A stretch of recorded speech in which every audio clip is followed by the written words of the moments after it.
Ein herzliches Willkommen auf unserem Kanal und zu Ihren ersten Schritten mit SharePass. In unserem heutigen Video möchte ich Ihnen unser neues SharePass-Portal vorstellen, welche Möglichkeiten Sie damit haben und wie Ihnen der einfache Start mit SharePass gelingt.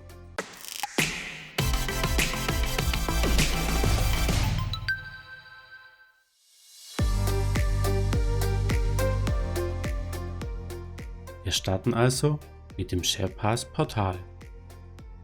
Hier erhalten Sie einen Überblick über alle für Sie lizenzierten Module. Diese Übersicht kann darüber hinaus individuell angepasst werden, sowohl optisch als auch inhaltlich.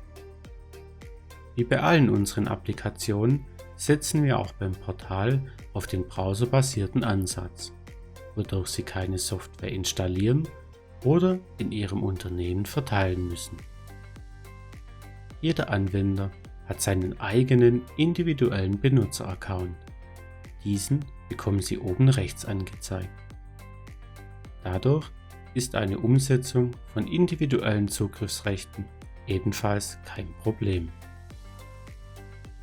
Beim Starten einer Applikation haben Sie zwei Möglichkeiten. Entweder klicken Sie direkt auf die Kachel und die Applikation öffnet sich im gleichen Fenster. In diesem Fall haben Sie dann die Möglichkeit, über das Menü oben links zwischen den Modulen zu wechseln. Oder Sie klicken auf den Link unten rechts und die Applikation öffnet sich in einem neuen Tab. Sollten Sie Zugriff auf die administrativen Einstellungen einer Applikation benötigen, starten Sie diese immer über den Link unten rechts.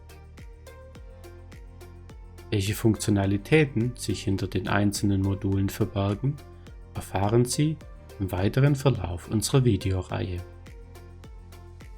Vielen Dank für Ihre Aufmerksamkeit und weiterhin viel Spaß mit SharePass.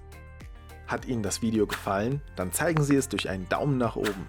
Wenn Sie Kommentare oder Anregungen haben, freuen wir uns über Ihr Feedback. Abonnieren Sie unsere Kanäle und erhalten Sie weitere kostenlose Informationen zu SharePass, der Digitalisierungsplattform für IT-Integration, Applikationsentwicklung und Prozessautomatisierung. Besuchen Sie uns auf share-pass.com und auf Social Media. Wir freuen uns auf Sie. SharePass. Let's talk change.